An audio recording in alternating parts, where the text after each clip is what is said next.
Time to look back at the last Forge FC contest. Simply stunning stuff. And finally, their goal. Here is Match and Review. My word, what a rocket. With Anthony Urciuoli on the Forge Audio Network.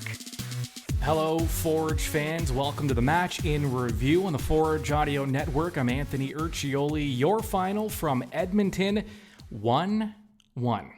Forge FC and FC Edmonton playing to a 1-1 draw on Sunday. Forge missing out on an opportunity to clinch a playoff spot, not getting those 3 points, just the one. So we might as well take a look at the standings, because Forge, they have just 3 matches remaining, all at home, and we'll get deeper into that as well. Atletico Ottawa, though, with a win, they are at 45 points over 26 matches. Forge with 41 points over 25, so they're 4 points back of Ottawa now with a match in hand. Cavalry at 26 matches, also at 41 points. They are behind Forge, and then Valor at 37 with 26 matches played. Pacific tied for that final playoff spot. And York still in it. York at 33 points. They are 4 points out of a playoff spot with 2 matches remaining. And York's next match, a must-win match, is in Hamilton. Again, though, let's stay with Edmonton before we move on to the next few games. This felt like an odd match. It started out well for Forge. You know that Forge like to exploit certain areas of the pitch depending on who they're matched up against, who they're playing against, the situation, time of the game, all those things. And it looked like with the lineup that they put out there, Pacius started in the striker role in that classic 9 position. And then you had Terran Campbell on the left wing, Borges in the middle in that 10 spot, and then Chouanier on the right. So you had a 4-man attack of sorts, and then a lot of times it would turn into a 5-man attack. Noah Jensen and Sissoko playing as kind of dual holding defenders, but both took their chances upfield. Jensen specifically was upfield a lot. He did a lot of running and drew a lot of fouls like he normally does. Jensen was good again. And Forge knew what they wanted to do. They wanted to get in behind. They thought they could make some runs and get in behind the Edmonton defense, and they did. Now, a couple of those chances, Forge did get behind. Again, that quality in the final third, something missing. Although another way to look at it was there was a little too much. The extra touch. Forge has been doing that recently, something they weren't doing during that winning skid. I talked about it before this match. Forge is at their best when they're playing very instinctual. There's not a lot of thinking. It's a lot of one touch, deliver the ball. One touch, beat your man. There's not a lot of overthinking, but there has been as of late. And that was, in my opinion, you might have a different one. The club might have a different one. From what I saw, this was a club that was, again, thinking a little too much. Here is head coach and technical director for Forge FC, Bobby Smyrniotis. His thoughts on the 1-1 draw in Edmonton. Yeah, very good first half. We've created a lot of opportunities to score. Unfortunately, we haven't taken advantage of them. And, you got to be able to do that in these games. That fundamentally usually changes the way things go. We wanted an earlier goal in the first half. We've created those opportunities. A little bit unlucky off the mark there. The second half, I thought we needed to be better. We lacked a little bit of urgency in our play. We get a goal that comes from nothing. Sometimes that happens in a game when you've missed some other clear-cut opportunities, and then we just need to be better after that. 100%, it's 2 points lost. At this point in the season, 3 points are important for us, but we've left 2 points on the board. Now, Forge FC did open the scoring. Now, it was an own goal for on Edmonton, but Forge doing the work. And they created, it was an own goal, but it was a chance that was created because Forge was doing what they're good at. Moving the ball quickly, quick passes, quick runs, making the runs in behind, anticipating, and showing that cohesiveness, that chemistry that comes so naturally for them when things are on. Terran Campbell with the ball on his boot and goes off Lockery and in. So 60th minute, Forge got what they wanted. They got their opening goal. things looking pretty good against the club that struggles to score in Edmonton. FC Edmonton, full credit. They played well in this one because they defended well. And not only were they good on the counter, they were dangerous at times. There were a couple of opportunities where Edmonton's lack of quality showed. Some unmarked headers, some players getting in behind the Forge defense. I think when Forge looks back at this, they're going to look at this and say they did not defend tightly enough. They did not defend the way they can. And you can chalk it up to, again, maybe it's a little bit of frustration. When you're playing against a club that you should beat and should be dominating, all of a sudden Edmonton's getting a lot of chances, and all of a sudden you're trying to press a little bit to get that goal, to get that first, that second, that third goal, and what ends up happening is you get a little loose defensively. You start to force things a little bit. Players maybe thinking offense, thinking goal, and maybe mentally. They're called trap games for a reason.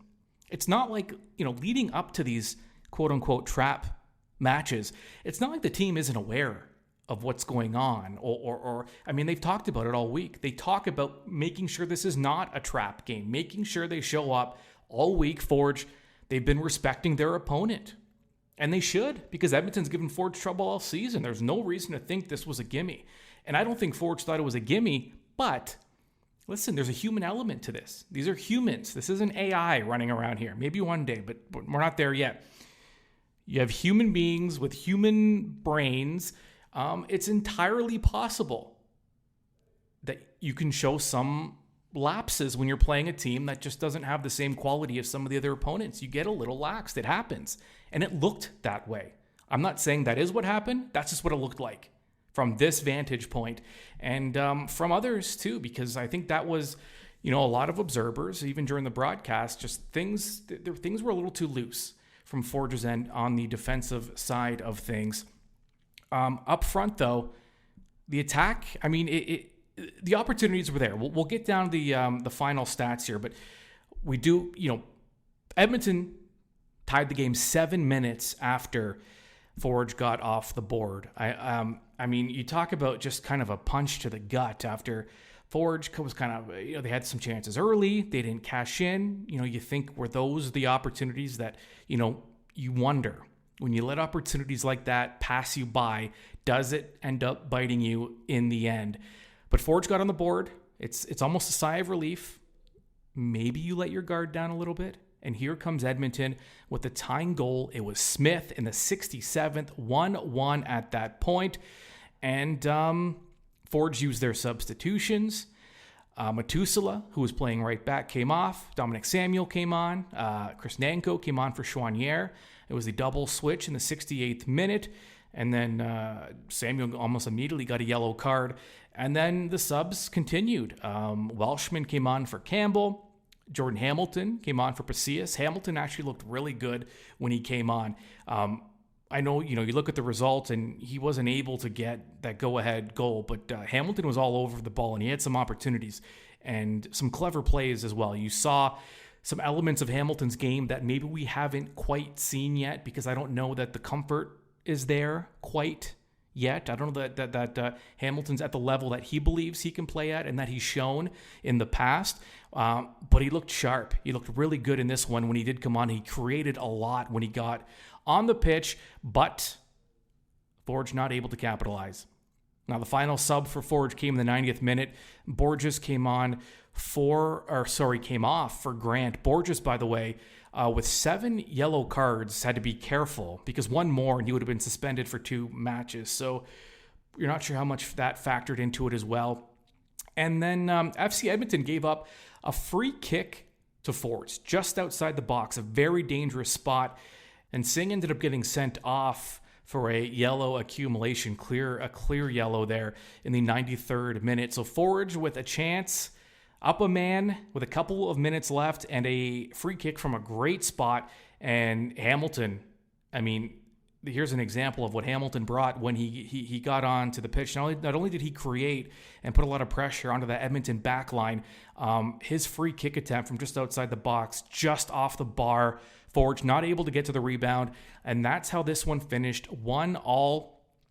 Terran Campbell, he didn't get credit for the goal because it was deflected and officially is an own goal.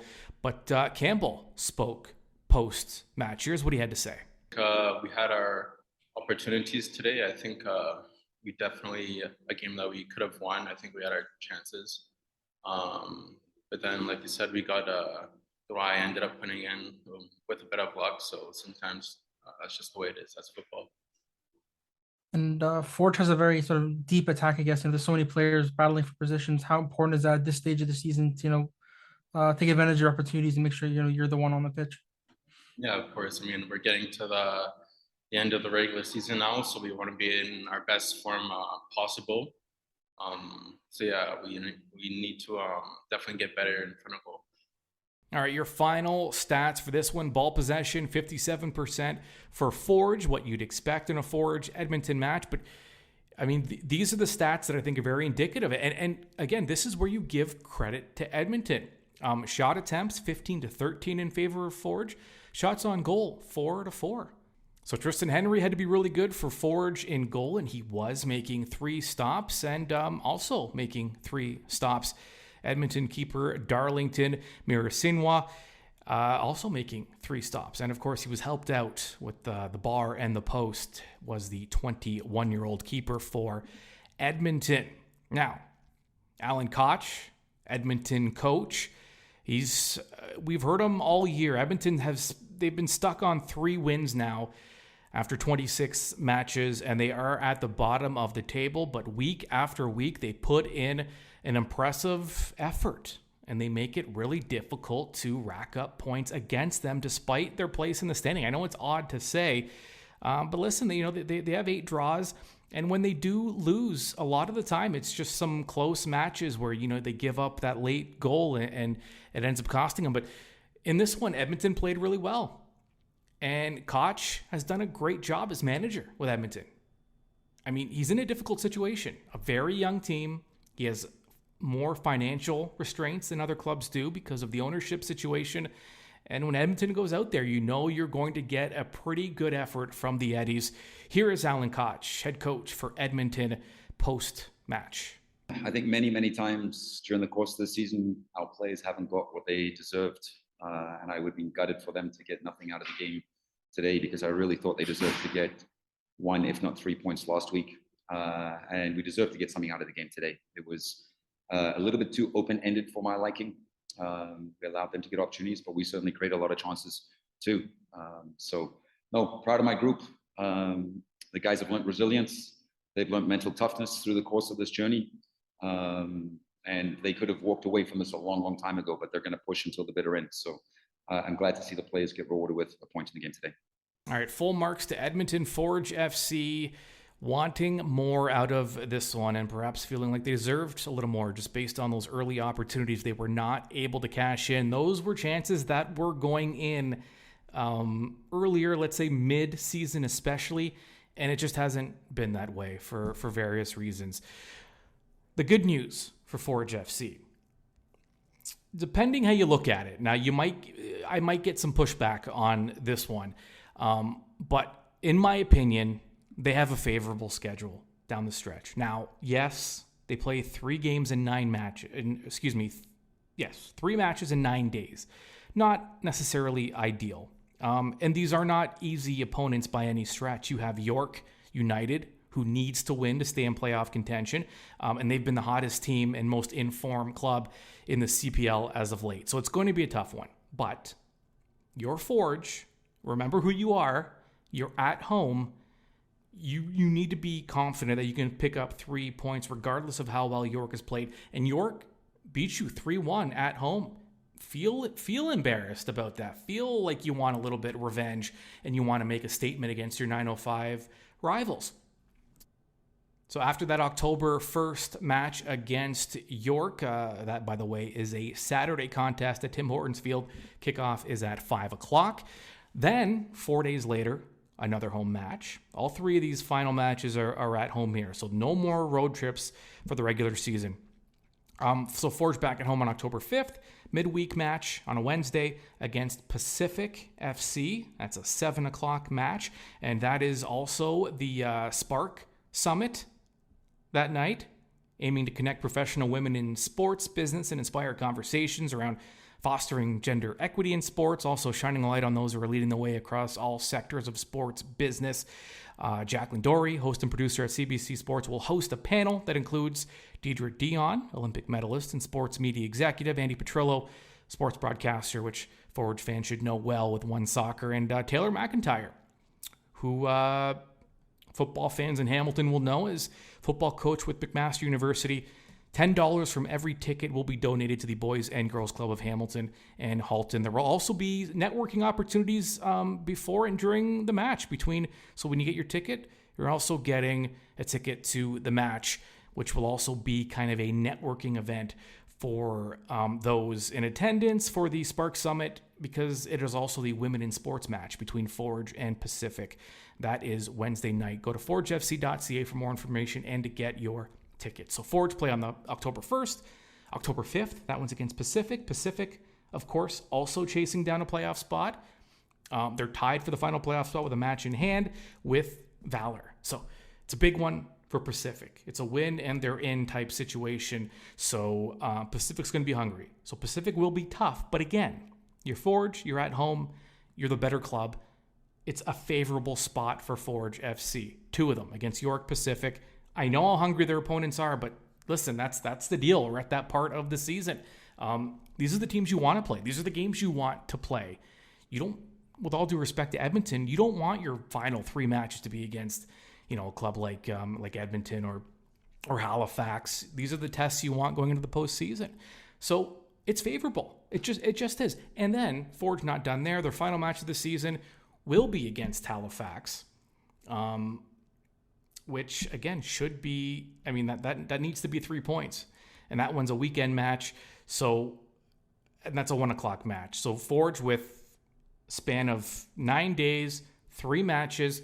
So not only are some of those matchups favorable, and for sure the favorable aspect of being at home at Tim Hortons Field, but on top of that, Forge really responds to having multiple games during the week and more games within close proximity of each. Forge does well with these games on short rest. They're so used to it.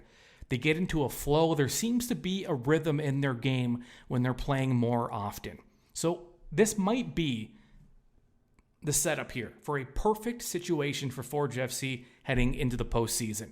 You have York, needs to win. You play Pacific, they need to win. And you play Halifax, who will be playing for nothing, but they'll be loose, and it's your final match of the season. It's a challenge, but it's the perfect challenge in just the right amount of condensed amount of days to get Forge tuned up for the postseason. And if they can finish in that top spot, of course, if unless Edmonton wins out the rest of their schedule, Forge still has an opportunity. So it's all in front of them, and it's all at home. Good news for Forge, and good news for you fans as well, because you get to see these matches in person live. Your final again from Edmonton, 1-1 Forge and the Eddies playing to a draw. Next action is on Saturday against York at 5 o'clock. Tickets on sale now at forgefc.ca. I'm Anthony Urciuoli. This has been the Match in Review. Subscribe to the Forge Audio Network wherever you get your podcasts, and also on YouTube for the latest Forge content, because plenty will be coming out this week as we tune up for the postseason. We'll talk to you very soon.